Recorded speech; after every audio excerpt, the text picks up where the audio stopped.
ఓం నమో వెంకటేశాయ. అఖిలాండకోటి బ్రహ్మాండ నాయకుడైన శ్రీ వెంకటేశ్వర స్వామి వారి దివ్యానుగ్రహ విశేషం చేత తిరుమల తిరుపతి దేవస్థానం వారు నిర్వహించే అనేక ధార్మిక కార్యక్రమాల్లో భాగంగా ప్రతిరోజు మనం శ్రీమన్ మహాభారత అంతర్గత అరణ్య పర్వలోని విశేషాలను యథామతి తెలుసుకునే ప్రయత్నం చేస్తున్నాము. ఈనాటి ప్రవచన కార్యక్రమాన్ని మంగళ పద్యాన్ని పలుకుతూ ప్రారంభించుకుందాం.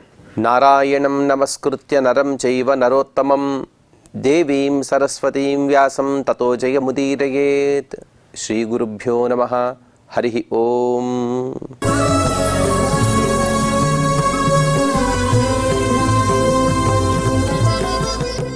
పరీక్షిన్ మహారాజు కుమారుడైన శలుడు తను వామదేవ మహర్షి గారి దగ్గర 2 అశ్వాలను తీసుకున్నాడు. తన పని అయిన తర్వాత ఆ అశ్వాలను అప్పచెప్పలేదు. అలాగే వామదేవ మహర్షి గారి శాపం వలన అతను మరణించాడు. తదుపరి ఆ శలుని తమ్ముడైనటువంటి దలుడు కూడా అదేవిధంగా ధూర్తంగా ప్రవర్తిస్తున్నాడు. తను ఆ మహర్షి గారికి ఆ 2 అశ్వాలను నిరాకరిస్తూ అతడిని నిందిస్తున్నాడు. ఆ సందర్భంలో తను మరొక బాణాన్ని ప్రయోగించి ఆ మహర్షి గారిని సంహరిస్తానని కూడా చెప్పాడు. అప్పుడు అతని భార్య గారు వచ్చి చక్కటి మాటలు అనగా హితాన్ని బోధిస్తుంది. నీవు తీసుకున్నది పరసొమ్మయ్య, అందులోనూ కూడా బ్రాహ్మణుల యొక్క ధనాన్ని బ్రహ్మస్వము అని అంటారు. దానితో మనకేం పని లేదు కదా. అలాగే మనం ఏ ప్రయోజనం కోసమైతే వాటిని పరిగ్రహించామో ఆ ప్రయోజనం తీరిన తర్వాత వారిని ఇవ్వడం మన ధర్మం కాబట్టి ఇవ్వమని, అలాగే నేను పదే పదే ఆ వామదేవ మహర్షి గారికి తన బాధలు కూడా చెప్పుకుంటుంది. నా భర్త అయినటువంటి దలుడు ఎన్నో దుర్వృత్తాలు చేస్తుంటే ప్రతిరోజు కూడా నేను అతనికి హితాన్ని చెప్పుతూనే ఉన్నాను. బ్రాహ్మణేభ్యో మృగయతి సునృతాని తథా బ్రహ్మన్ పుణ్యలోకం లభేయం. ప్రతిరోజు కూడా నేను ఇన్ని మాటలు చెప్పినా కూడా వినటం లేదు అని చెప్పిన తర్వాత ఇక తదుపరి ఆ దలుడు కూడా శరణాగతుడయ్యాడు. అంటే ఎప్పుడైతే అతను అలా స్తంభీభూతుడైపోయాడో అనగా స్థాణువులాగా నిలబడిపోయాడు ఆ మహర్షి గారి తపస్సు వలన, ఏమి కూడా అతని పైన ఎటువంటి ఆయుధాలను ప్రయోగించలేక అలా స్థాణువులాగా నిలబడిన సందర్భంలో అతనికి జ్ఞానోదయమై అతను శరణాగతిని కోరాడు. అప్పుడు వామదేవ మహర్షి గారు చెబుతూ ఉన్నారు. వామదేవ ఉవాచ త్వయాత్రాతం రాజకులం శుభేక్షణే వరం వృణీష్వా ప్రతిమం దదానితే ప్రసాధీవం స్వజనం రాజపుత్రి ఇక్ష్వాకు రాజ్యం సుమహత్యాప్య నింద్యే. ఓ రాజపుత్రి, నీవెంతో మంచి పనిని చేశావు. అంటే ఇంతవరకు కూడా శలుడు మరణించాడు, తదుపరి దలుడు కూడా మరణించబోతూ ఉన్నాడు. కానీ నీవు వచ్చి శరణాగతి కోరడం వలన, అలాగే నీ భర్తకు సరియైన మాటలు చెప్పడం వలన అతను కూడా సన్మార్గంలో ఉంటూ ఆ ఇక్ష్వాకు వంశాన్ని నీవు నిలిపావు, ఆ ఇక్ష్వాకు వంశాన్ని రక్షించావు. కన్యోతితాపత కులద్వయ తారణీతి అని స్త్రీల యొక్క మహత్వాన్ని శాస్త్రం చెబుతోంది. అనగా 2 కులాలను ఉద్ధరించే గొప్ప సామర్థ్యం కలిగిన వారు స్త్రీలు. అలాగే నీవు పుట్టింట్లో ఎన్నో శుభకార్యాలు చేశావు. అలాగే ఈ ఇక్ష్వాకు వంశానికి కోడలిగా వచ్చి ఇక్ష్వాకు వంశం యొక్క కీర్తి ప్రతిష్ట నిలబెట్టావు. అలాగే ఇక్ష్వాకు వంశం నశించపోకుండా నీవు కాపాడావు. అందుకోసం వరం వృణీష్వ, నీకు ఎటువంటి వరం కావాలన్నా అడుగు, దాన్ని నేను వరంగా ఇస్తాను. అప్రతిమం దదానితే. అలాగే లేకపోతే నీ భర్తను అలాగే అణగదొక్కి నీవైనా ఈ రాజ్యంలో రాజ్య పరిపాలన చేయగలవా చెప్పు, ఈ రాజ్యాన్ని నీకే అప్పచెపుతాను. ఇక్ష్వాకు రాజ్యం ప్రసాధి, ఇక్ష్వాకు రాజ్యాన్ని నీవే పాలించమని తను ఆ మహర్షి గారు చెబుతూ ఉంటే అందుకు రాజపుత్రి అంటుంది, స్వామి నాకు అదేది వద్దు. రాజపుత్రి వాచ వరం వృణే భగవన్ స్వేషమేవ విముచ్యతాం కిల్బిషాదద్య భర్త శివేన చాధ్యాహి సపుత్ర బాంధవం వరో వృతోష్యేషమయా ద్విజాగ్ర్య. ఓ బ్రాహ్మణే శ్రేష్ఠ, నాకు ఎటువంటి రాజ్యము అక్కర్లేదు, అలాగే ఏదో కీర్తి ప్రతిష్టల కోసం నేను ఇదంతా చేయలేదు. శాస్త్రంలో ఎన్నో చోట్ల చెబుతున్నారు కాబట్టి ఆ విధంగా పతిని సేవించడం నా ధర్మం కాబట్టి నేను ఆ పతిని సేవిస్తున్నాను. అతనికి హితాన్ని చెప్పవలసిన బాధ్యత నాది. అలాగే ఇక్ష్వాకు వంశానికి పట్టుపురాణిగా ఉండేటువంటి నేను ఎప్పుడైనా రాజు దుర్మార్గంలో వెళుతుంటే అతన్ని సన్మార్గంలో నడపడం కూడా నా బాధ్యత కాబట్టి నా బాధ్యతను నేను నిర్వర్తించాను. అంతేకాని ఇందులో నాది ఎటువంటి కూడా గొప్పతనం లేదు. ఇక మీరేదో వరం ఇవ్వాలి అనుకుంటున్నారు కాబట్టి నా భర్తను రక్షించండి. అలాగే ఈ ఇక్ష్వాకు వంశానికి ఎవరు కూడా తదుపరి వంశీయులు లేకపోతే ఇక్ష్వాకు వంశం నశిస్తుంది కాబట్టి సపుత్ర బాంధవం, ఇతని పుత్రునితో సహా, అనగా ఇంతకుముందు ఈ దళుడు ఒక బాణాన్ని ప్రయోగించబోతే ఆ బాణమే ఆ వామదేవ మహర్షి గారి పైన ప్రయోగింపబడకుండా తన కుమారుడైనటువంటి శేనజిత్తుకే తగిలింది. ఆ శేనజిత్తు మరణించాడు. అది కూడా 10 సంవత్సరాల వాడు మాత్రమే. ఆ బాధ కూడా ఆ తల్లి కడుపులో ఉంది కాబట్టి ఆవిడ ఎంతో బాధపడుతూ, నా కుమారుడు మరణించాడు కాబట్టి ఇక నా భర్తను కూడా కోల్పోతే నేను ఇంకేం కాగలను, అందుకోసం సపుత్ర బాంధవం, పుత్ర బంధువులతో సహితమైనటువంటి నా భర్తను రక్షించండి, ఇదే నేను వరంగా మిమ్మల్ని కోరుకుంటున్నాను, నా వంశాన్ని కూడా మీరు రక్షించండి అని తను కోరుకున్న విధంగానే మార్కండేయ ఉవాచ శ్రుత్వా వచః సముని రాజపుత్ర్యాః తథాస్త్వితి ప్రాహ కురు ప్రవీర తతస్స రాజా ముదితో బభూవ వామ్యో చాస్మై ప్రదదౌ సంప్రణమ్య.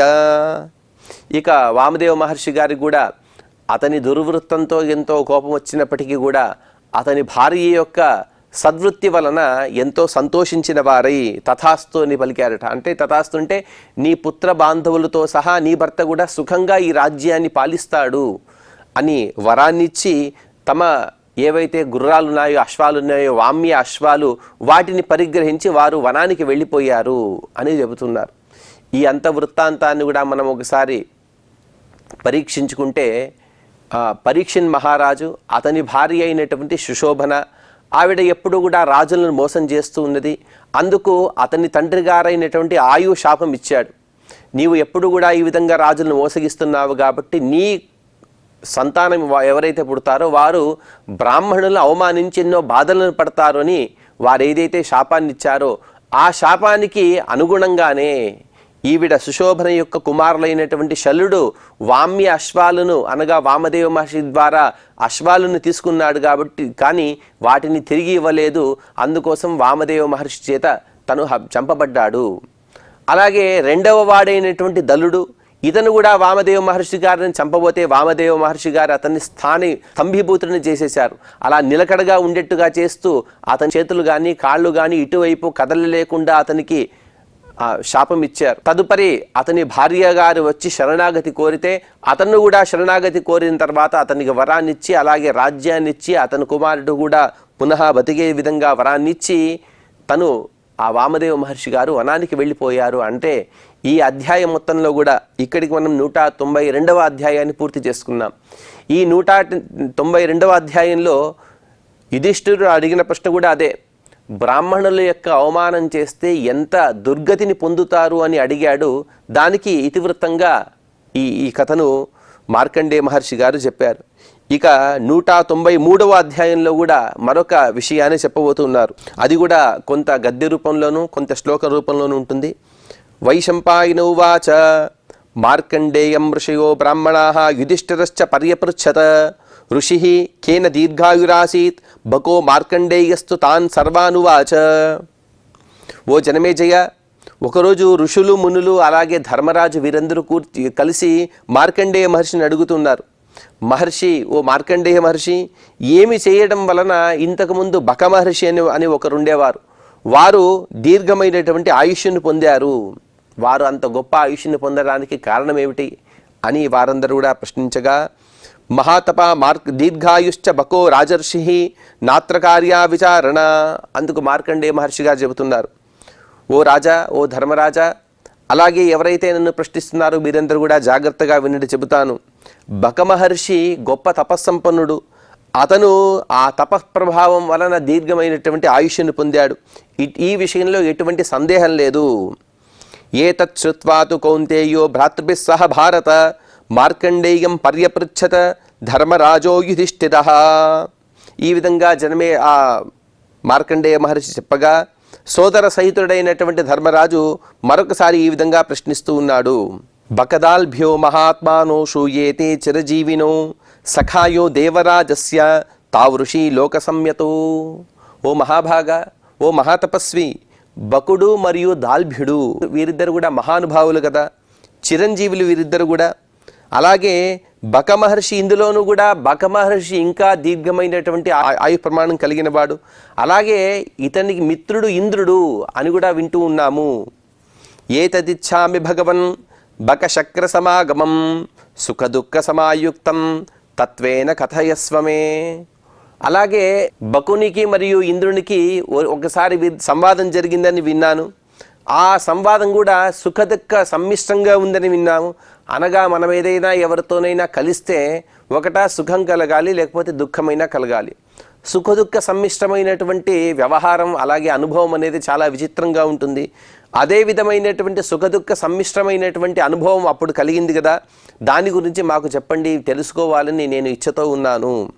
అందుకు మార్కండేయ మహర్షి గారు సమాధానమిస్తూ, మార్కండేయువాచ వృత్రే దేవాసురే రాజన్ సంగ్రామే లోమహర్షణే త్రయాణామపి లోకానాం ఇంద్రో లోకాధిపోభవత్.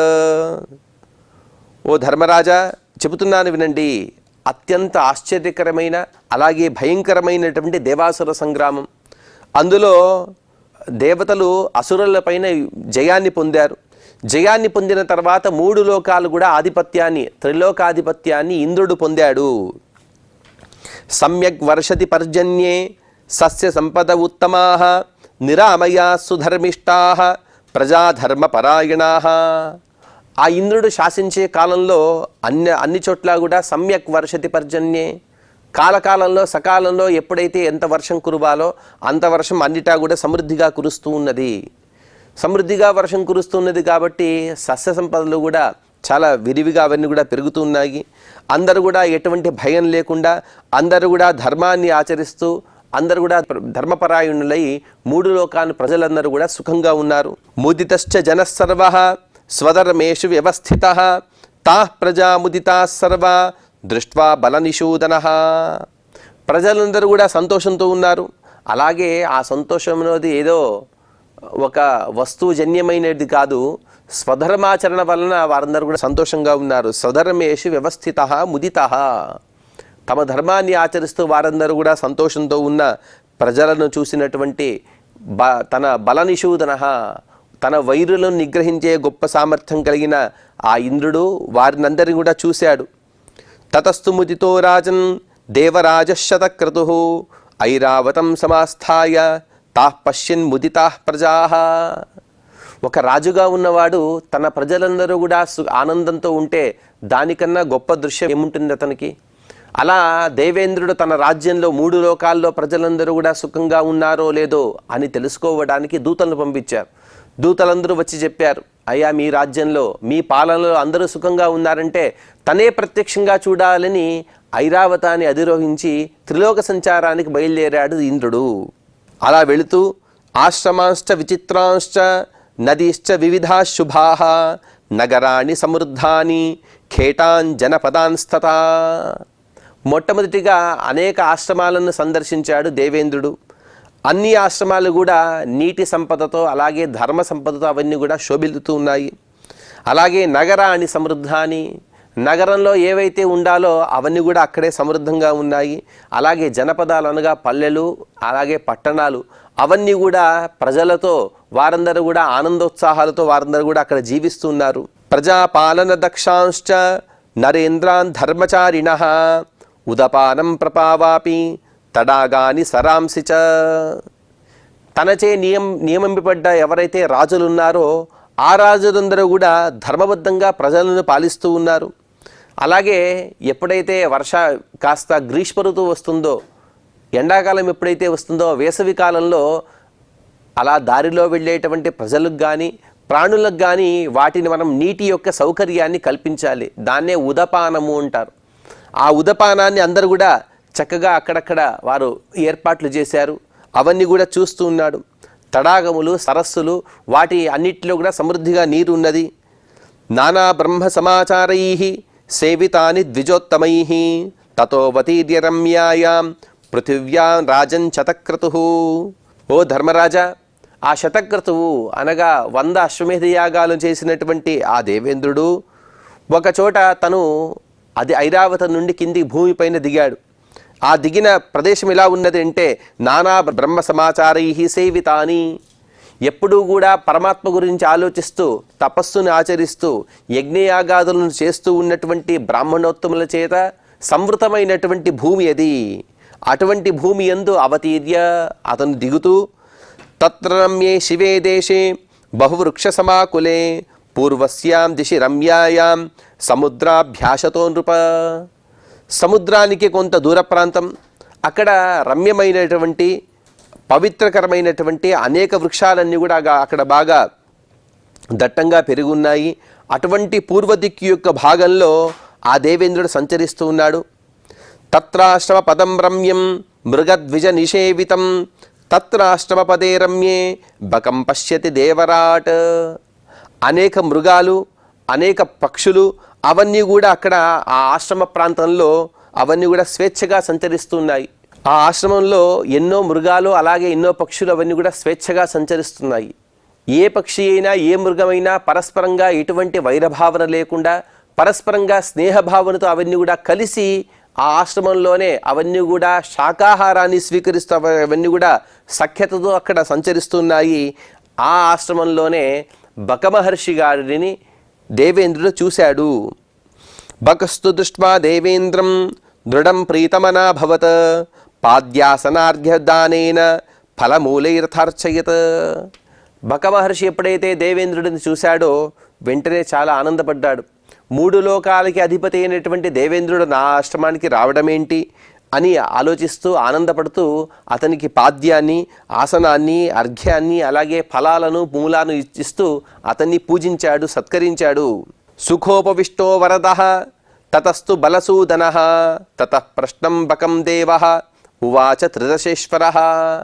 సుఖకరమైనటువంటి ఆసనం పైన ఆసీనుడైన ఆ దేవేంద్రుడు, తను ఆ త్రిదశేశ్వరుడైన ఆ దేవేంద్రుడు బకమహర్షిని ప్రశ్నిస్తూ ఉన్నాడు.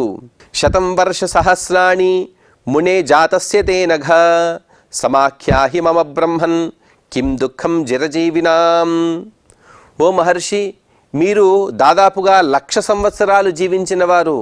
శతం వర్ష సహస్రాణి 100,000 సంవత్సరాలు, 100,000 సంవత్సరాలు, ఒక 100,000 సంవత్సరాలు అనగా 1,00,000 సంవత్సరాల ఆయు ప్రమాణం మీకు జరిగిపోయింది, అనగా అంతవరకు మీరు జీవించారు. అలాగే చిరంజీవిగా ఉన్నవారి మీ సుఖదుఖాల్ని ఆలోచించడం, వినవడం అనేది నా కర్తవ్యం. కాబట్టి మీకు ఏదైనా దుఃఖం ఉన్నదా, ఆ దుఃఖం గురించి మాకు చెప్పండి అని తను అడుగుతూ ఉన్నాడు. అందుకు బకమహర్షి గారు చెబుతూ బక ఉవాచ అప్రియై సహ సంవాసః ప్రియైశ్చాపి వినా భవః అసద్భిః సంప్రయోగశ్చ తద్దుఃఖం చిరజీవినాం. ఆ మహర్షి గారు చెబుతున్నారు, ఓ త్రిదశేశ్వర, ఓ ఇంద్ర, ఇష్టం లేని వారితో కలిసి బతకడం, అలాగే ప్రియజన వియోగం, దుష్టులతో కలిసి నివసించడం, ఇటువే చిరంజీవులకు దుఃఖప్రదాయకాలు. చాలా దుఃఖకరమైనటువంటి వార్త ఇది.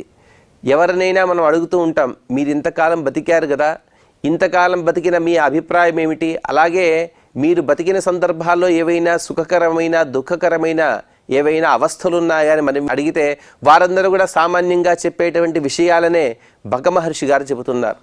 అంటే సంపదలైన భోగభాగ్యాలైన అవన్నీ కూడా కొంతవరకే మనిషికి ఆనందాన్ని ఇవ్వగలవు.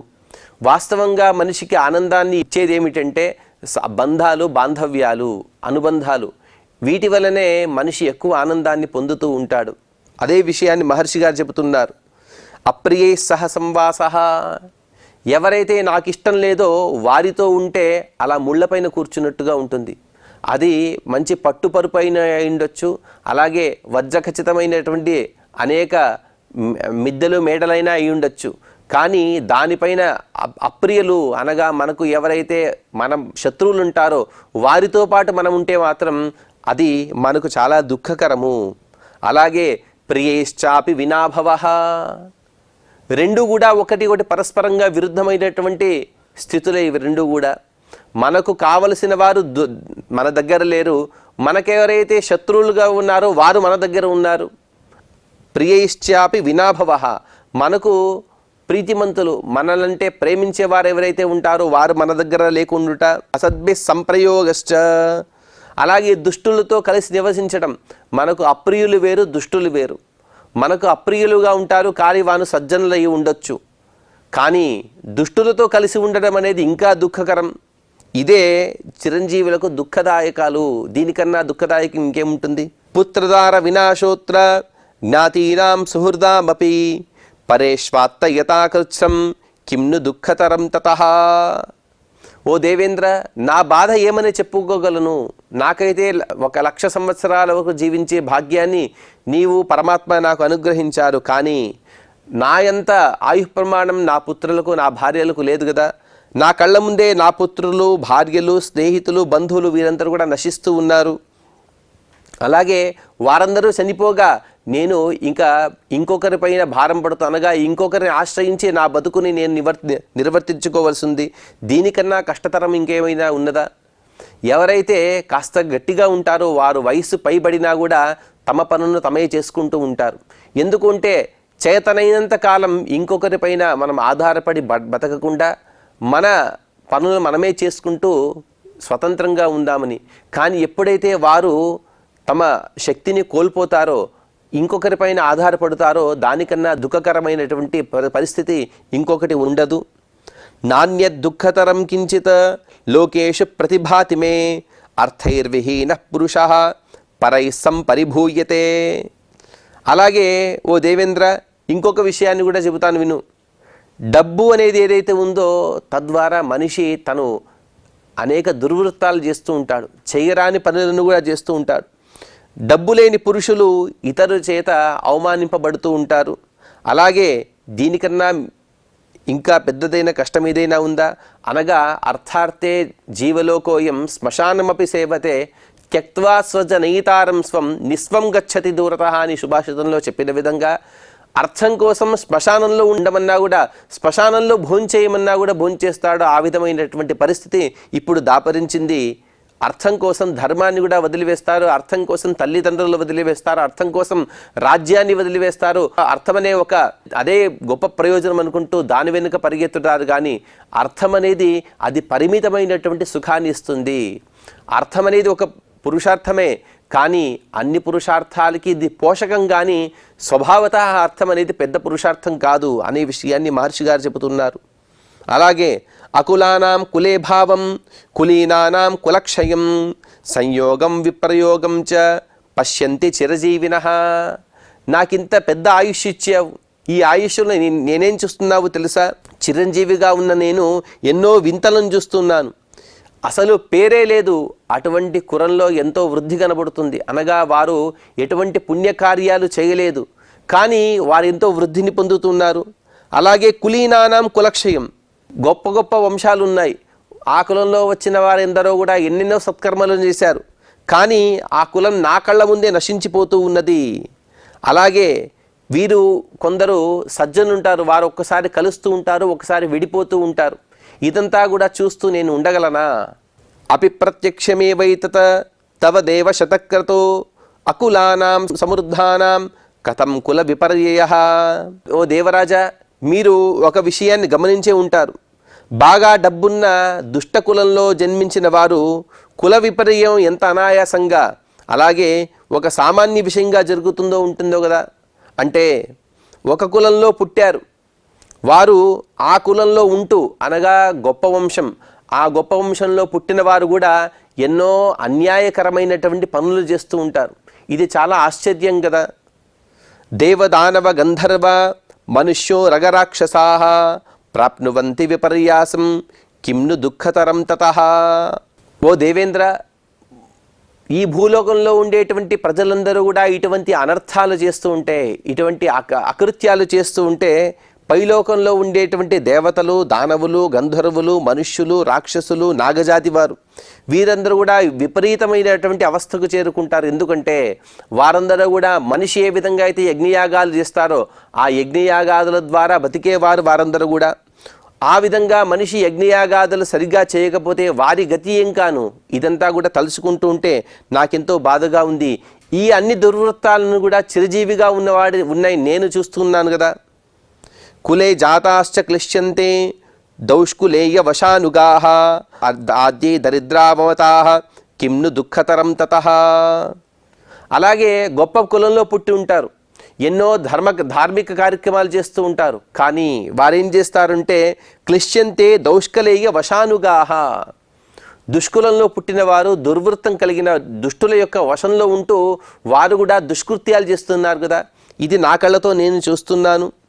అలాగే దరిద్రులు ఉంటారు, ఆ దరిద్రులు సత్పురుషులే, కానీ ధనవంతులు ఉంటారు, వారు దుష్టులు. వారు అనగా సత్పురుషులు వారు దరిద్రులైనప్పటికీ కూడా, బీదవారైనప్పటికీ కూడా, ధనవంతులు ధనాన్ని పొందినవారు కానీ దుష్టులైనప్పటికీ కూడా వీరి చేత అనగా ధనవంతుల చేత దరిద్రులు పీడింపబడుతున్నారు. ఇది చాలా కష్టతరమైనటువంటి విషయం కదా. ఇంతకన్నా దుఃఖకరమైన విషయం ఏమైనా ఉన్నదా? లోకే వైధర్మమేతత్ దృశ్యతే బహువిస్తరం హీనజ్ఞానాశ్చ హృష్యంతే తే క్లిశ్యంతే ప్రాజ్ఞకోవిదాః. లోకే ఇటువంటి వైధర్మ్యం కనబడుతుంది, అనగా ధర్మం చేస్తూ ఉన్నాడు కానీ వాడెన్నో కష్టాలు పడుతూ ఉన్నాడు. అలాగే వాడికి ఎటువంటి జ్ఞానం లేదు, ఎటువంటి సద్వృత్తి లేదు, మంచి సత్కర్మలను చేయడు, కానీ వాడు ఎంతో ఆనందం పడుతున్నాడు, వాడెంతో ఆనందంగా ఉన్నాడు. ఇదంతా కూడా చూస్తుంటే చాలా ఆశ్చర్యకరంగా ఉంది కదా. బహు దుఃఖ పరిక్లేశం మానుష్యమిహ దృశ్యతే. లోకంలో చాలా విపరీతమైనటువంటి అవస్థ, అనగా డబ్బు, అధికారము, ఉద్యోగము, పదవి, ఇటువంటివి మాత్రమే సుఖం అనేది అందరు కూడా కలుగుతుంది. ఎవరైతే ధర్మాన్ని ఆచరిస్తున్నారో, ఎవరైతే సత్పురుషులు ఉన్నారో వారికి సుఖం అనేది కలగటం లేదు. చిరజీవిగా ఉంటూ నేను ఇటువంటి దుర్వృత్తాలను చూస్తున్నాడు కదయ్యా, దీనికన్నా మరొక నరకం ఉన్నదా అని తన బాధను ఆ దాల్భ్య మహర్షి గారు చెప్పుకున్నారు. దానికి సమాధానంగా ఇంద్రుడు ఇంకా చెప్పబోతున్నాడు.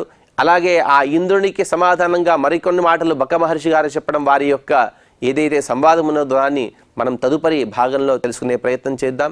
ఈనాటి ప్రవచనాన్ని శ్రీ వెంకటేశ్వర స్వామి వారి పాదపద్మముల యందు సమర్పణ చేస్తూ క్షమాప్రార్థన మరియు మంగళ పద్యాన్ని పలుకుదాం. యదక్షరపదభ్రష్టం మాత్రాహీనం చ యద్భవేత్ తత్సర్వం క్షమ్యతాం దేవ నారాయణ నమోస్తుతే. శ్రియః కాంతాయ కళ్యాణ నిధయే నిధయేర్థినాం శ్రీవేంకట నివాసాయ శ్రీనివాసాయ మంగళం.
Now